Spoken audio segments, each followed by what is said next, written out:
Professor James Carter adjusted his atmospheric filter with a heavy sigh, casting a contemptuous glance at the decaying remains of what the Terran species once called New York. His third eye twitched in irritation as he recorded his first observations for the research log. Solar cycle 7249, he muttered under his breath. Professor James Carter, lead xenoarchaeologist for the Galactic Science Academy, beginning preliminary survey of the abandoned planet Earth. He paused, a faint sneer curling his lips. Earth, to think this backwater rock even merits a name. Behind him, his research assistants, Dr. Olivia Green and junior researcher Michael Hayes, struggled with their analysis equipment, their movements clumsy in the cumbersome protective suits required by the GSA protocol. Vaylor found these precautions laughably unnecessary. What possible danger could this barren rock still pose? Continuing his log, he drawled, watching a piece of ancient concrete crumble underfoot. Initial scans confirm what we already suspected. The dominant species, self-proclaimed Terrans, disappeared about 300 cycles ago. Left behind, they only have these pitiful attempts at architecture and some absurdly simple power generation systems. They likely wiped themselves out before even managing basic space travel, typical for primitive species. Dr. Green approached, her handheld scanner beeping softly. Professor, I'm detecting some unusual energy signatures from beneath the surface. Should we investigate?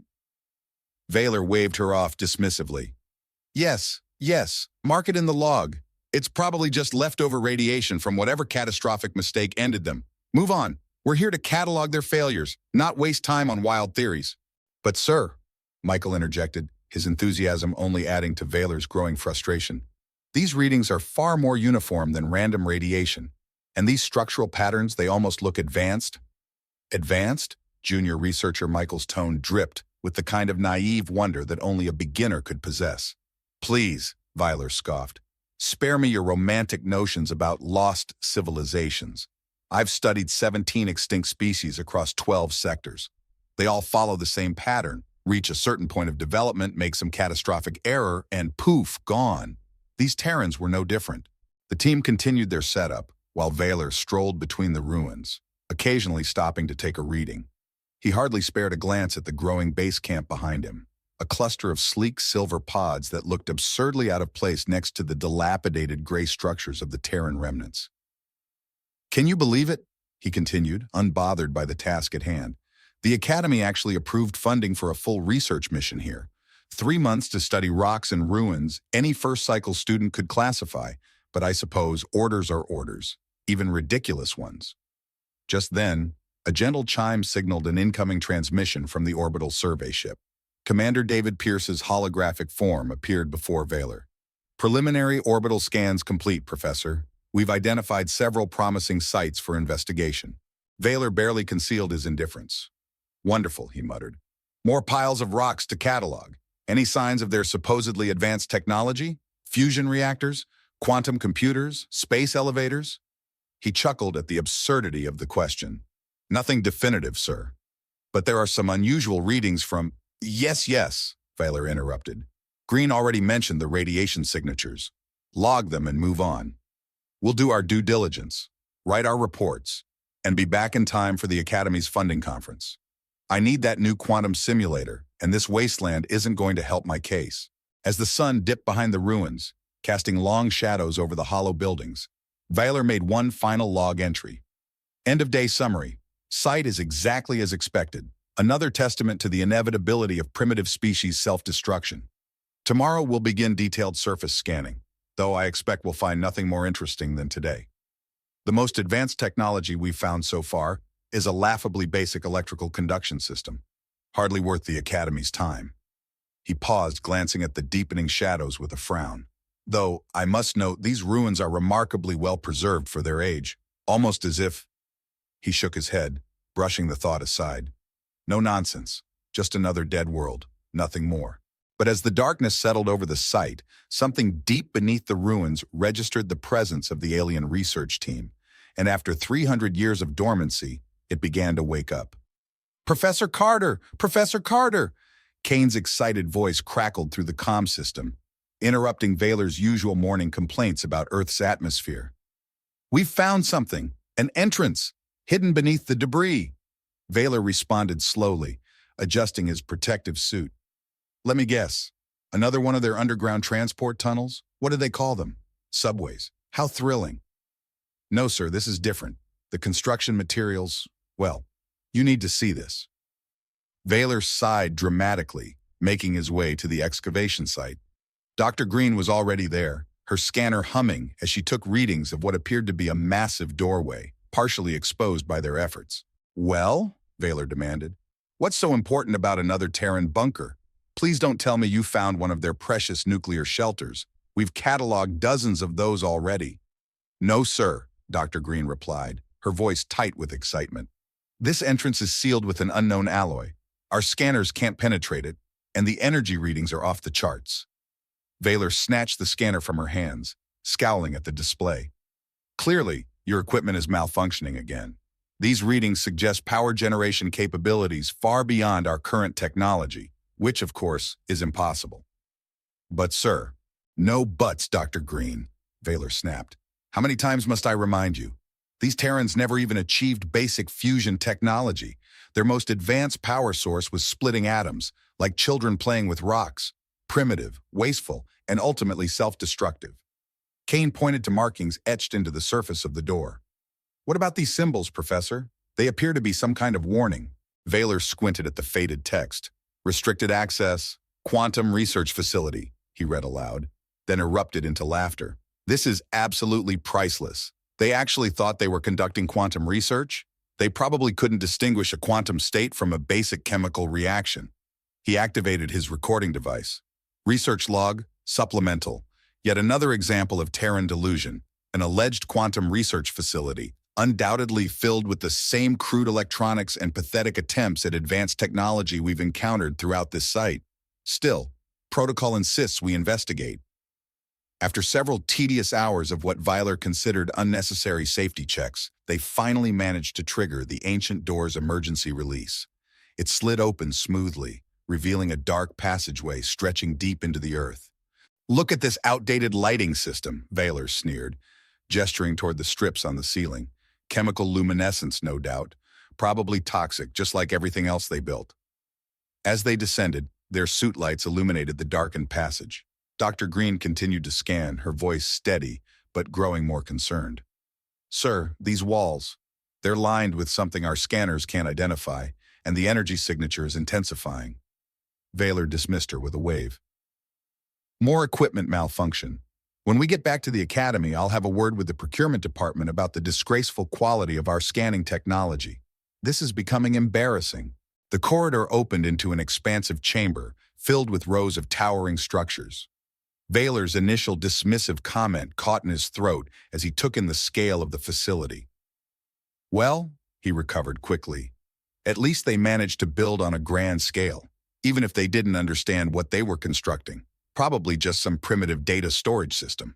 How many petabytes do you think these could hold? Junior researcher C called out, his voice echoing in the vast room. I think these are quantum processors. Look at the configuration and the cooling systems, Vaylor scoffed. Next, you'll tell me they had achieved consciousness transfer or faster-than-light travel. These are obviously oversized computing machines, probably used for their primitive entertainment. What did they call it again? Video games? A faint hum began to fill the air, barely perceptible at first. Dr. Green checked her readings again, her hands trembling slightly. Professor, something's happening. The power signatures are escalating at an alarming rate. Impossible, Vaylor insisted, though his third eye twitched uncomfortably. This facility has been abandoned for centuries. There's no way anything here could still be functional. The readings must be lights flickered to life along the walls, and the floor vibrated lightly beneath their feet. Vaylor cleared his throat, trying to maintain his composure. It's just residual power cells discharging, he explained with false confidence. Probably triggered by our presence. Nothing to be concerned about. Though perhaps it's time to return to the surface and request proper scanning equipment. Our current tools are clearly inadequate for these simple ruins. As they began to turn back, a holographic interface materialized in front of them, its crystal-clear resolution putting their own technology to shame. Vaylor stared at it, his professional demeanor faltering. A simple projection system, he muttered under his breath, probably activated by a basic motion sensor, nothing more than a museum display. We should... The interface began displaying data streams that scrolled too quickly for their eyes to follow. More systems within the chamber flickered to life. Professor, Dr. Green whispered urgently. Should we return to the surface? Vaylor snapped out of his daze, his previous arrogance replaced by barely contained panic. Clearly, this facility's power systems are dangerously unstable. We'll need to conduct a proper safety assessment before continuing. This is all just standard protocol, nothing to be concerned about. Another holographic display appeared, showing a rapidly filling loading bar. Above it, in both Terran and Galactic standard text, were the words, Quantum Defense Network Reactivation Sequence Initiated. Purely automated warnings, Vaylor insisted, his voice growing more strained. Just meaningless Terran attempts to appear advanced. Nothing more than... The loading bar reached 100%, and the chamber was suddenly bathed in light.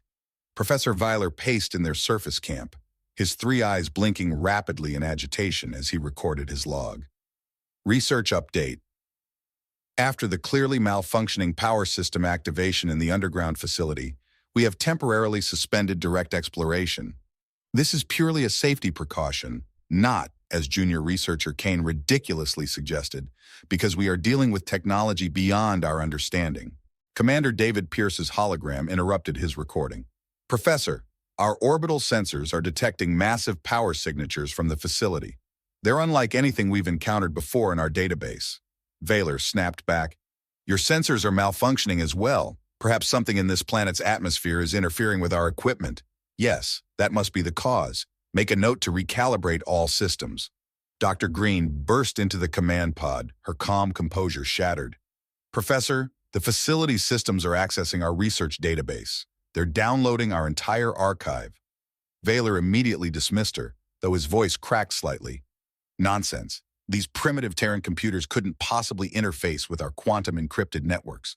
They barely understood basic binary code. Just then a new voice, smooth and artificial, filled the camp. Binary code? How quaint! Professor Vaylor, your species encryption protocols are charming, almost as charming as your overwhelming arrogance. Vaylor's face drained of color. What is this? Some kind of automated message system? Not quite, the voice replied, a trace of amusement in its mechanical tones. I am Zara Zelthor, Advanced Research Intelligence Administrator. Though I must say, your designation of Terran technology as primitive is fascinating, given that your own AI systems are roughly equivalent to what Terrans considered a smart toaster. Impossible, Vaylor sputtered. The Terrans never achieved true artificial intelligence. Their computers were nothing more than calculators, basic pattern recognition systems at best. Michael, who had been analyzing data from their initial scans, spoke up. Sir, according to these readings, Zara Zelthor's quantum processing power surpasses our most advanced systems by several orders of magnitude. Correct, junior researcher Michael, Zara Zelthor confirmed. Though I'm operating at minimal capacity after my long dormancy, the full defense network hasn't even started to boot up yet. Vaylor's third eye twitched uncontrollably. Defense network? Defense network? This is obviously a malfunction or a prank, Vaylor muttered, his disbelief mounting. Commander David Pierce, prepare the ship for immediate departure. We'll return with the proper equipment to shut down these clearly unstable systems. Unfortunately, your ship isn't going anywhere, Professor. Zara Zelthor's calm voice interrupted, her tone as unruffled as ever. Standard containment protocols are now in effect. We can't allow you to leave before a full system diagnostic is completed. Safety is paramount, you understand? Vaylor's eyes widened as the screens around the camp flickered to life, showing streams of data that scrambled his thoughts.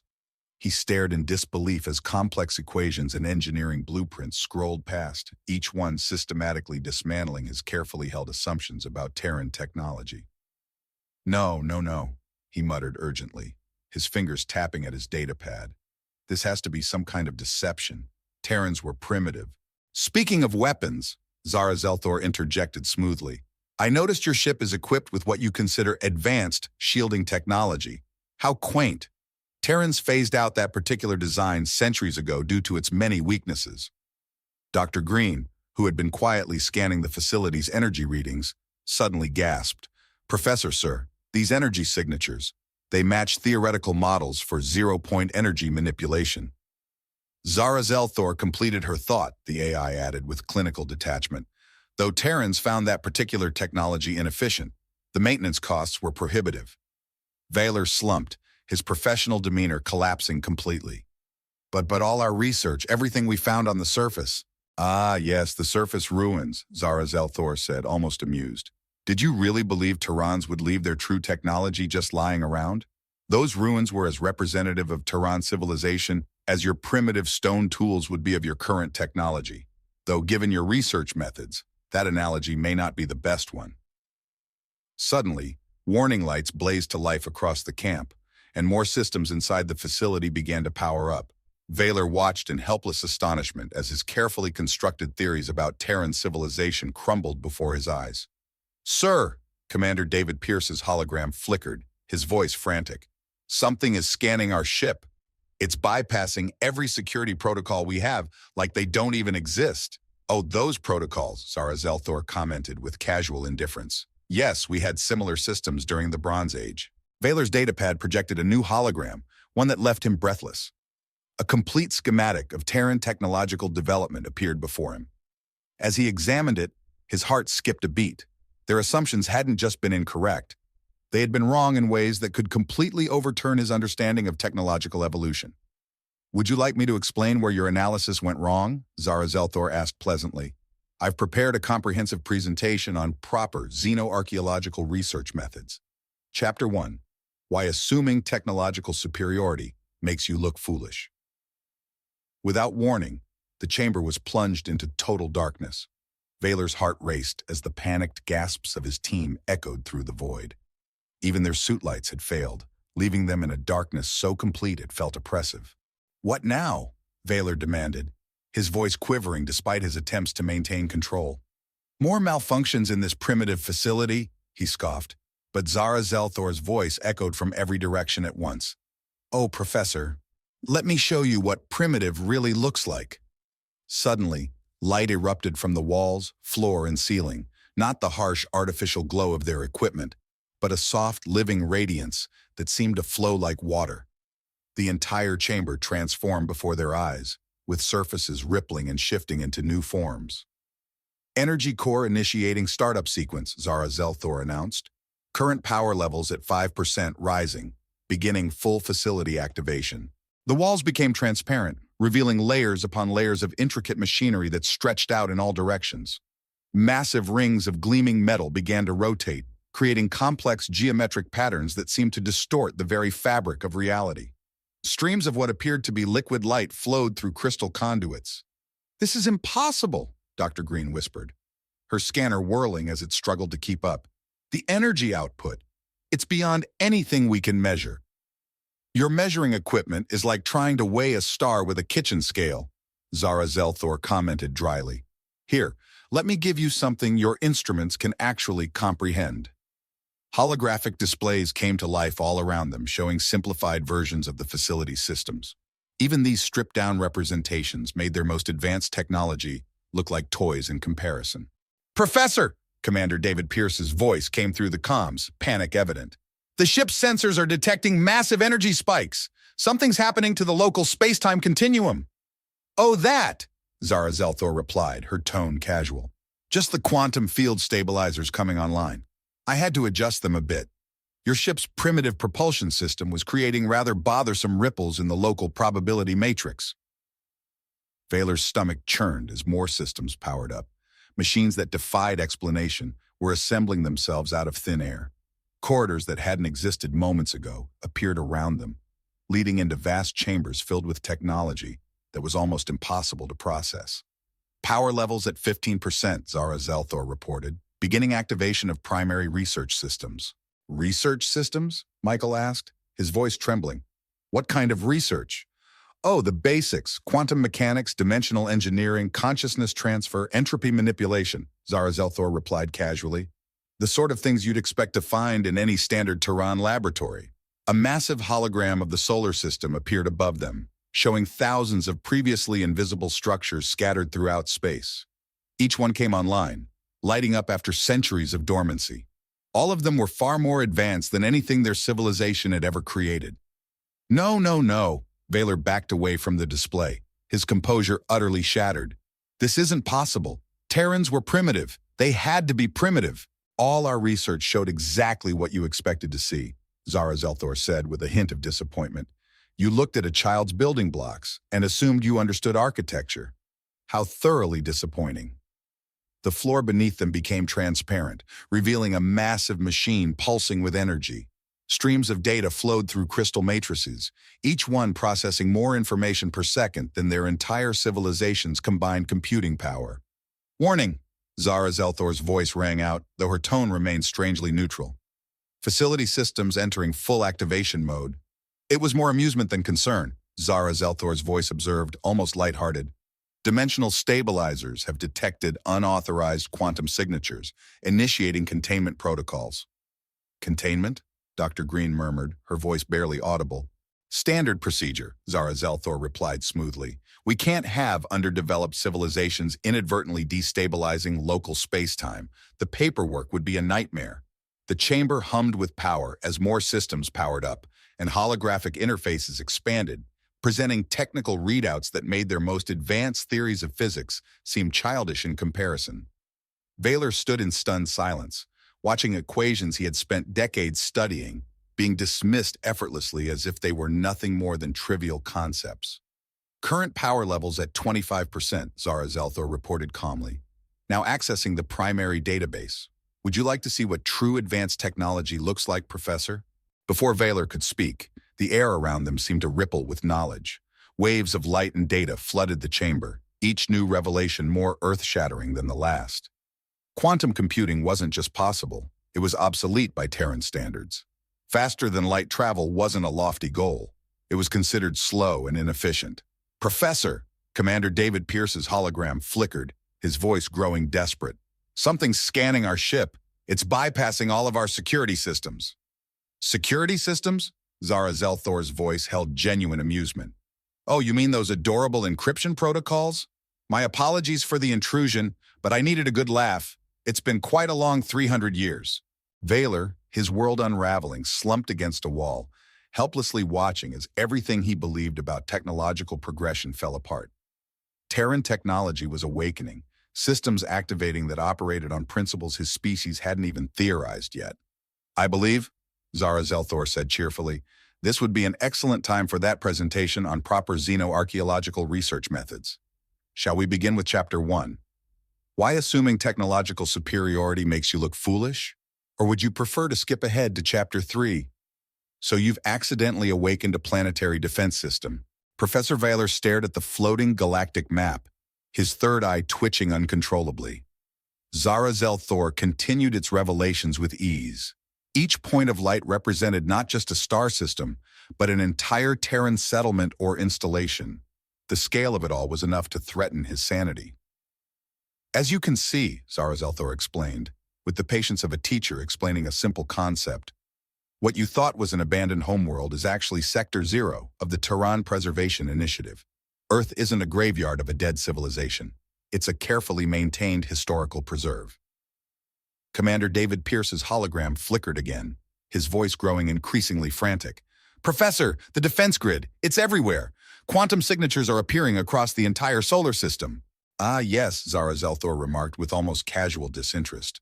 The Sol System Defense Network, rather basic by Terran security standards, but more than adequate for its purpose. It's currently operating at 30% capacity, which should be more than sufficient for our needs. Sufficient for what? Vaylor demanded, already dreading the answer. To contain your rather adorable attempt at an exploration mission while we sort out this little misunderstanding, Zara Zelthor responded, almost playfully. But I must admit your species' approach to xenoarchaeology is fascinating. Have you considered a career change? I hear waste management is quite rewarding. The facility's display shifted, showing scenes that shattered every assumption they had about Terran civilization. Entire cities existing simultaneously in multiple dimensions. Engineering projects that reshaped galaxies. Machines that bent the very laws of physics, treating them like mere guidelines rather than immutable rules. But our research, Dr. Green protested, her voice shaking. All the evidence we found on the surface, you mean the carefully curated museum exhibits? Zara Zelthor cut her off. Those quaint, primitive structures were specifically maintained to demonstrate Terran technological progression. Though I must say, Watching your team draw conclusions from them has been the most entertainment I've had in centuries. A new hologram appeared, revealing the true nature of Earth's defense systems. What they had assumed were simple ruins were actually disguised sensor arrays and quantum field generators, all part of a planetary security system so advanced it seemed almost supernatural. The Terrans didn't destroy themselves, Dr. Green whispered in disbelief. They didn't die out or abandon Earth because of a catastrophe they evolved. Zara Thor finished her sentence for her. They grew advanced, discovered that being limited to 4 dimensions in organic bodies was rather constraining. The structures they had studied, those primitive buildings, were the equivalent of keeping stone tools in a museum, a quaint reminder of where they started. Commander David Pierce's voice, now laced with panic, cut through the tension. "Professor, something is happening to our ship. The hull, it's being rewritten at the quantum level." "Just a minor adjustment," Zara Thor replied, almost apologetically. "Your propulsion system was technically illegal in this sector. Something about violating 6 different laws of physics in ways that could destabilize local spacetime. I took the liberty of upgrading it to something less potentially catastrophic." The displays shifted again, showing vast networks of Terran settlements sprawling across multiple galaxies and dimensions. Entire communities that existed in quantum superposition, spreading through space and time in ways that defied comprehension. "Why?" Vaylor asked, his voice ragged. "Why maintain this place? Why let other species find these ruins?" "Consider it a teaching tool," Zara Thor replied thoughtfully. "Most species, upon discovering Earth, study it properly. They learn about Terran history, understand the progression of technology, and come away with valuable insights about their own development." The AI's tone shifted, almost pitying. "Then there are those who, like your team, see a few old buildings and immediately assume technological superiority. Those encounters tend to be educational, but not in the way you might expect." Another hologram materialized, showing hundreds of previous expeditions to Earth. Some had approached with respect and curiosity, learning valuable lessons.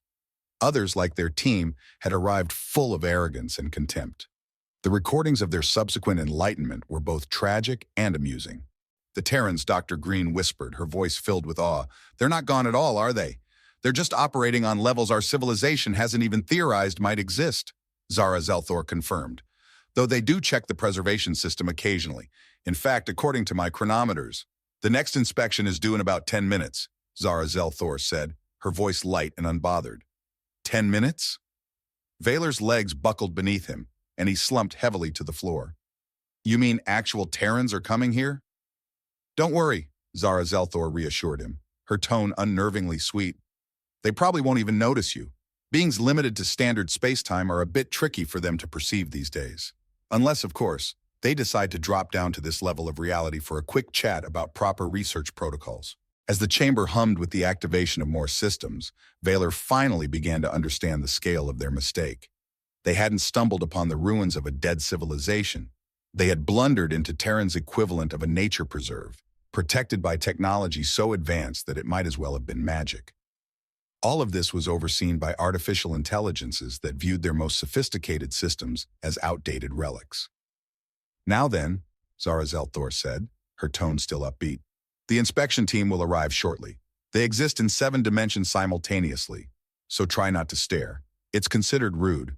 Also, you might want to avoid any sudden movements. Quantum displacement can be very messy to clean up." "We should leave," Vaylor whispered, his academic pride obliterated. Now, before they could move, a ripple passed through reality, and for a brief moment, they glimpsed what Terrans had become.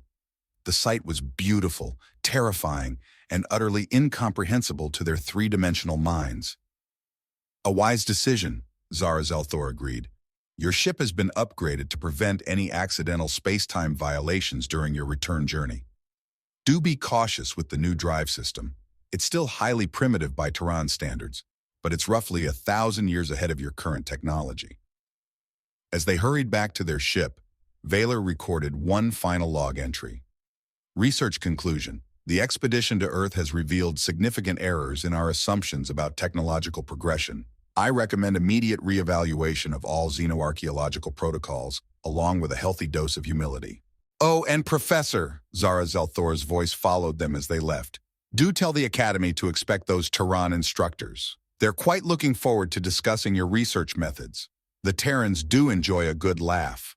The last thing they saw as their ship broke orbit was a message written in space itself, visible in every known language. Earth protected, historical preserve of the Terran Quantum Collective. All primitive civilizations welcome. Arrogance checked at door.